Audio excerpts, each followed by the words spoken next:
नमस्कार, मैं रिया और आप देख रहे हैं सीमांचल एक्सप्रेस न्यूज नेटवर्क। राजधानी पटना में बेखौफ अपराधियों ने IJIMS प्लाट के गेट नंबर 2 में एक दवा दुकानदार की गोली मारकर हत्या कर दी। वहीं इस फायरिंग में एक बच्चा गंभीर रूप से घायल हो गया है। अपराधियों ने एक बार फिर से तांडव मचाते हुए पटना के बड़े अस्पताल IJIMS के गेट नंबर 2 के पास दवा दुकानदार वीरेंद्र यादव की गोली मारकर हत्या कर दी है। नवादा में जहरीली शराब से मौत का सिलसिला जारी है। लगातार दूसरे दिन नवादा में जहरीली शराब पीने से 3 लोगों की मौत हो गई। मृतकों में धर्मेंद्र यादव उर्फ धरो, भूषण राजवंशी और शिव शंकर यादव उर्फ प्रीति शामिल हैं। दूसरे दिन 3 मौत होने के बाद इलाके में हड़कंप मच गया है। स्थानीय लोगों में आक्रोश है और लोग सरकार के खिलाफ नारेबाजी कर रहे हैं। देश में आज से 45 साल से ज्यादा उम्र के लोगों को कोरोना की वैक्सीन दी जा रही है। बिहार में आज इसकी शुरुआत स्वास्थ्य मंत्री मंगल पांडेय ने की। मंत्री मंगल पांडेय ने अपनी पत्नी के साथ आज पटना के IJIMS में कोरोना वैक्सीन की पहली डोज ली। मौके पर मंगल पांडेय ने लोगों से इस टीकाकरण अभियान में आगे आकर वैक्सीन लेने की अपील भी की। राष्ट्रीय स्वयंसेवक संघ के संस्थापक, महान राष्ट्रवादी परम पूज्य डॉक्टर केशव बलिराम हेडगेवार जी की जयंती पर उन्हें कोटि कोटि नमन एवं विनम्र श्रद्धांजलि। स्वास्थ्य मंत्री बिहार सरकार मंगल पांडे। ऑल इंडिया सीमांचल जन विकास परिषद के संस्थापक एवं राष्ट्रीय अध्यक्ष मिन्हाज अहमद कासमी ने भारत के पूर्व उपराष्ट्रपति श्री हामिद अंसारी के जन्मदिन की हार्दिक शुभकामनाएं दी। बिहार सरकार ने 2021 नई मजदूरी नीति लागू की। श्रमिकों को अब मिलेगी मजदूरी। 1 अप्रैल 2021 से तय की गई न्यूनतम मजदूरी दर। अकुशल मजदूर 304 रुपए प्रतिदिन, अर्धकुशल 316 रुपए प्रतिदिन, कुशल 385 रुपए प्रतिदिन, अतिकुशल 470 रुपए प्रतिदिन। पर्यवेक्षकीय लिपिकीय 8,703 रुपए माह। श्रम संसाधन मंत्री जीवेश कुमार ने बताया कि उक्त दरें सभी सरकारी और गैर सरकारी संगठन, कंपनी और संस्थानों में कार्यरत कामगारों के लिए है, जिसका अनुपालन सभी को करना अनिवार्य है। उन्होंने कहा कि प्रदेश में उपलब्ध संसाधनों एवं रोजगार की संभावनाओं को साथ लेकर आर्थिक एवं सामाजिक विकास के प्रति भी हम सब निरंतर क्रियाशील हैं। केंद्र सरकार ने दक्षिण फिल्मों के सुपरस्टार रजनीकांत को 51वां दादा साहब फाल्के अवार्ड देने का ऐलान कर दिया है। दादा साहब फाल्के सम्मान को फिल्मी दुनिया का सबसे बड़ा सम्मान माना जाता है। केंद्रीय सूचना और प्रसारण मंत्री प्रकाश जावड़ेकर ने गुरुवार को रजनीकांत को ये सम्मान देने का ऐलान किया है। केंद्रीय मंत्री प्रकाश जावड़ेकर ने ट्वीट करके दी ये जानकारी। दिल्ली के रोहिणी इलाके में गुरुवार को एक ही परिवार के 4 लोगों का शव मिलने से इलाके में सनसनी फैल गई। चारों एक ही परिवार के थे। बताया जा रहा है कि एक शख्स फांसी पर लटका मिला, वहीं उसकी पत्नी और 2 छोटे बच्चे एक कमरे में बेड पर मृत मिले। आशंका जताई जा रही है कि पति ने पहले अपनी पत्नी को मारा, फिर दोनों बच्चों को मारकर खुद भी जान दे दी। दादरी कोतवाली क्षेत्र के लोहारली गांव में मंगलवार को मुंडन कार्यक्रम के दौरान अशोक नामक व्यक्ति का पड़ोसियों से विवाद हो गया। आरोप है कि पड़ोसियों ने लाठी डंडों से पीट कर अशोक की हत्या कर दी। बताया गया कि वह नशे की हालत में था। पुलिस ने इस मामले में 6 लोगों के खिलाफ मुकदमा दर्ज किया है। पुलिस के अनुसार मंगलवार को लोहारली गांव में अशोक के बड़े भाई के पोते का मुंडन कार्यक्रम चल रहा था। इस दौरान परिवार के सभी लोग बाहर बैठकर खा पी रहे थे। तभी अशोक की पड़ोसी राहुल, प्रिंस, सौरभ, गौरव, आशु, लाला और सुंदर से कहासुनी हो गई। दोनों पक्षों के बीच गाली गलौज भी हुई। विवाद इतना बढ़ गया कि पड़ोसी अशोक के घर आ गए और लाठी डंडों से उस पर हमला कर दिया। डंडा लगने से अशोक का सिर फट गया और मौके पर ही उसकी मौत हो गई। आरोपियों की गिरफ्तारी के लिए कई जगहों पर दबिश दी गई है। जल्द ही आरोपियों को गिरफ्तार कर लिया जाएगा। Nitin Singh, ACP greater Noida 3rd। 4 साल के लंबे इंतजार के बाद नगर निगम गाजियाबाद ने बुधवार को 8.10% ब्याज दर पर बुधवार को 10 साल के लिए 150 करोड़ रुपए का बॉन्ड जारी किया है। इससे इंदिरापुरम में tertiary sewage treatment plant TSTP का निर्माण कार्य होगा। बिहार के भागलपुर जिला अंतर्गत कहलगांव प्रखंड के बंशीपुर गांव के राहुल और ज्योति की कहानी है। कहानी फिल्मी जैसी है। दरअसल ज्योति करीब 1 साल पहले राहुल को दिल दे बैठी थी। छिप छिप कर मिलना जुलना जारी था। लुका छिपी का खेल बहुत दिन तक नहीं चला था। धीरे धीरे पूरे गांव में यह प्रेम कहानी सभी की जुबान पर चढ़ गई। होली के दिन ज्योति अपनी सखियों के साथ प्रेमी राहुल के साथ रंग खेलने के लिए उसके घर पहुंच गई। ज्योति देख राहुल भी खुद को नहीं रोक पाया। दोनों ने पहले एक दूसरे की गालों को रंगा, फिर दिल के रंग को इतना गहरा लगा लिया, फिर एक दूसरे के साथ होने के लिए ठान ली। फिर क्या था, राहुल ने सिंदूर ज्योति की मांग में भर दी। बात दोनों के परिवार तक पहुंच गई। स्वजातीय होने के कारण दोनों परिवार को कोई परेशानी नहीं हुई। गांव के लोग एकत्र हो गए। सभी ने दोनों के विवाह की सहमति जता दी। गया बिहार एक साथ डबल मर्डर की वारदात को अंजाम दिया गया है। दोनों मृतक आपस में रिश्तेदार बताए जा रहे हैं। वहीं इस घटना के बाद से इलाके में हड़कंप मच गया है। घटना भवनपुर गांव की है, जहां गांव के खेत में गुरुवार को चाची और भतीजे की डेड बॉडी बरामद की गई। इलाके में सनसनी फैल गई। मृतक की पहचान भवनपुर के ही रहने वाले मृत्युंजय और उसकी चाची निर्मा देवी के रूप में की गई। बताया जा रहा है कि दोनों बुधवार की रात से अपने घर से लापता थे। घर वालों ने दोनों की काफी खोजबीन की, पर उनका पता नहीं चला। गुरुवार को गांव के लोग सुबह जब गांव से दूर खेत की ओर गए, तब उनकी नजर डेड बॉडी पर पड़ी और फिर परिजनों को जानकारी दी। हत्या का कारण अभी तक स्पष्ट नहीं हो पाया है। डेड बॉडी की सूचना मिलते ही पुलिस मौके पर पहुंची, मामले की जांच में जुट गई।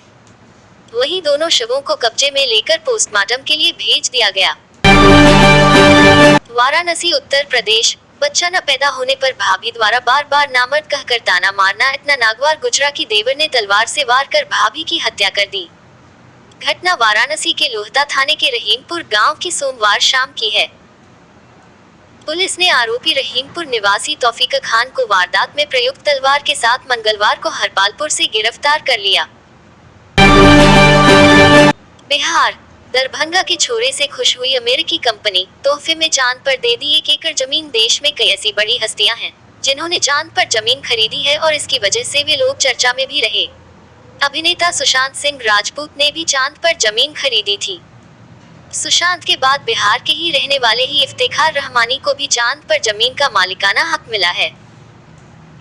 दरअसल इफ्तिखार के काम से उनकी अमेरिकी कंपनी इतनी खुश हो गई कि उसने तोहफे के तौर पर चांद पर 1 एकड़ जमीन उनके नाम कर दी।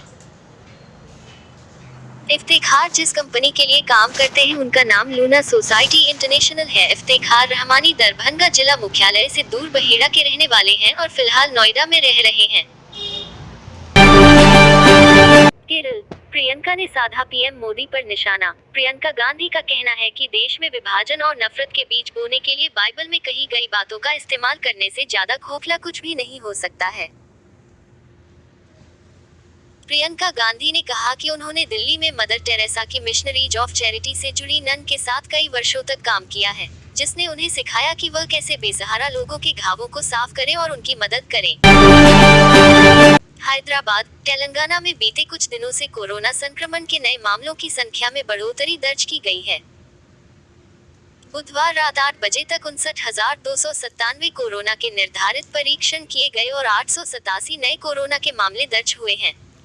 चिकित्सा स्वास्थ्य विभाग ने आज सुबह एक बुलेटिन जारी किया है। इसमें बताया गया कि कल कोरोना संक्रमण से 4 लोगों की मौत हो गई। इससे मरने वालों की संख्या 1701 हो गई है।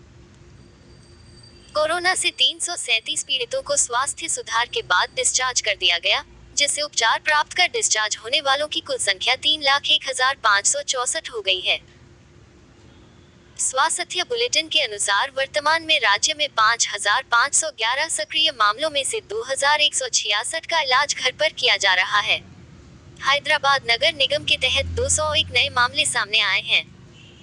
तेलंगाना में अब तक किए गए कोरोना परीक्षणों की कुल संख्या 1,02,10,906 है। कोलकाता। पश्चिम बंगाल में गुरुवार को दूसरे चरण के मतदान के दिन राज्य की सत्तारूढ़ पार्टी तृणमूल कांग्रेस ने दावा किया है कि सुबह से 150 से अधिक ईवीएम काम नहीं कर रही हैं। पार्टी के प्रवक्ता और सांसद महुआ मोइत्रा ने ट्विटर कर लिखा है कि दूसरे चरण का चुनाव जब से शुरू हुआ है, तब से 150 से अधिक ईवीएम काम नहीं कर रही हैं। उन्होंने कहा कि चुनाव आयोग ने जिस बड़े पैमाने पर पुलिस अधिकारियों के तबादले पर ध्यान दिया, उसका आधा ध्यान भी ईवीएम पर दिया होता तो बेहतर होता। उल्लेखनीय है कि तृणमूल कांग्रेस की उम्मीदवार सायंतिका बनर्जी ने भी आरोप लगाया है कि सुबह से बांकुड़ा और पूर्व मेदिनीपुर के कई मतदान केंद्रों पर ईवीएम ठीक से काम नहीं कर रही हैं। पश्चिम बंगाल विधानसभा चुनाव के दूसरे चरण में राज्य की 30 विधानसभा सीटों पर मतदान चल रहा है। इसी चरण में नंदीग्राम विधानसभा क्षेत्र में भी मतदान होने से सियासी पारा चढ़ा हुआ है। यहां से मुख्यमंत्री ममता बनर्जी के खिलाफ चुनाव लड़ रहे भारतीय जनता पार्टी के उम्मीदवार शुभेंदु अधिकारी के काफिले की एक गाड़ी पर नंदीग्राम में हमला हुआ है। जानकारी के अनुसार नंदीग्राम में मतदान के दौरान विभिन्न मतदान केंद्रों का दौरा करने निकले शुभेंदु अधिकारी के काफिले के पीछे चली रही एक गाड़ी पर कुछ लोगों ने हमला कर दिया। इसके लिए तृणमूल कांग्रेस कार्यकर्ताओं को जिम्मेदार बताते हुए अधिकारी ने कहा है कि पश्चिम बंगाल में जंगल राज चल रहा है। जिन लोगों ने उनके काफिले की कार पर पीछे से हमले किए हैं, उनकी हिम्मत नहीं है कि उनके सामने आकर हमले करें। उन्होंने बताया कि केंद्रीय बलों के जवानों के प्रयास से गाड़ी में सवार लोगों को बचाया जा सका है। उन्होंने बताया कि मीडिया कर्मियों की गाड़ियों को भी क्षतिग्रस्त किया गया है। अधिकारी ने दावा किया कि जिन लोगों ने हमला किया है वे खास समुदाय के हैं। उन्होंने कहा कि जो लोग जय बांग्ला नारे का समर्थन कर रहे हैं, वे ही हमले कर रहे हैं, लेकिन इसका कोई लाभ उन्हें नहीं होगा।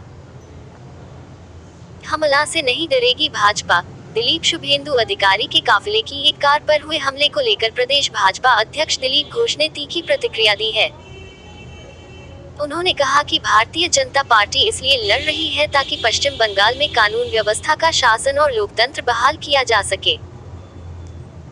उन्होंने कहा कि चुनाव के दिन भी जिस तरह से शुभेंदु अधिकारी के काफिले पर पथराव किया गया है, यह तृणमूल कांग्रेस की संस्कृति को दर्शाता है। भाजपा इसी से मुक्ति दिलाने के लिए काम कर रही है। बंगाल के लोग भाजपा के साथ हैं। उन्होंने दावा किया कि पहले चरण में बड़े पैमाने पर मतदान हुआ था, उससे भी अधिक मतदान दूसरे चरण में होगा। उन्होंने कहा कि घुसपैठिए और पाकिस्तान परस्त लोग हमले कर रहे हैं, अब उनके दिन लग गए हैं। नई दिल्ली, उपराष्ट्रपति एम वेंकैया नायडू ने आज 4C चरित्र, आचरण, क्षमता और शक्ति के आधार पर जनता को अपने प्रतिनिधियों का चुनाव करने पर जोर दिया है। उपराष्ट्रपति गुरुवार को तेलंगाना के पूर्व मुख्य सचिव S.A. जोशी द्वारा लिखित ए कोथी calling towards people centric governance के तेलुगु अनुवाद सुपारिपालन पुस्तक का विमोचन करने के बाद कार्यक्रम को संबोधित कर रहे थे। उन्होंने कहा कि यह दुर्भाग्य है कि सुशासन के लिए आवश्यक चरित्र, आचरण, क्षमता और शक्ति का स्थान अन्य 4C अर्थात जाति, समुदाय, नकदी और आपराधिकता ले रहे हैं। उन्होंने याद दिलाया कि शासन केंद्रित चुनाव से नागरिक केंद्रित शासन आएगा। उपराष्ट्रपति ने कहा कि विभिन्न योजनाओं को प्रभावी ढंग से लागू करने और लोगों की आकांक्षाओं को पूरा करने के लिए सुशासन जरूरी है। नायडू ने आगे कहा कि लोगों की आकांक्षाओं को पूरा करने के लिए सुशासन भी उतना ही महत्वपूर्ण है और इससे खुशी मिलती है। निर्वाचित सरकारों को पब्लिक ट्रस्ट का धारक बताते हुए नायडू ने उन्हें जिम्मेदारी से कार्य करने और लोगों की कर्तव्यनिष्ठा से सेवा करने की सलाह दी। उन्होंने सभी नागरिकों के लिए जीवन को बेहतर बनाने के लिए सरकार के प्रयासों को कारगर बनाने का आह्वान किया।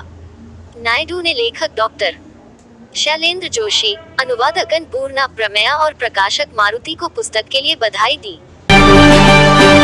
कोरोना की बढ़ती रफ्तार रोक पाने में नाकाम रही पंजाब सरकार 8 अप्रैल को सख्त कदम उठाने की घोषणा करेगी।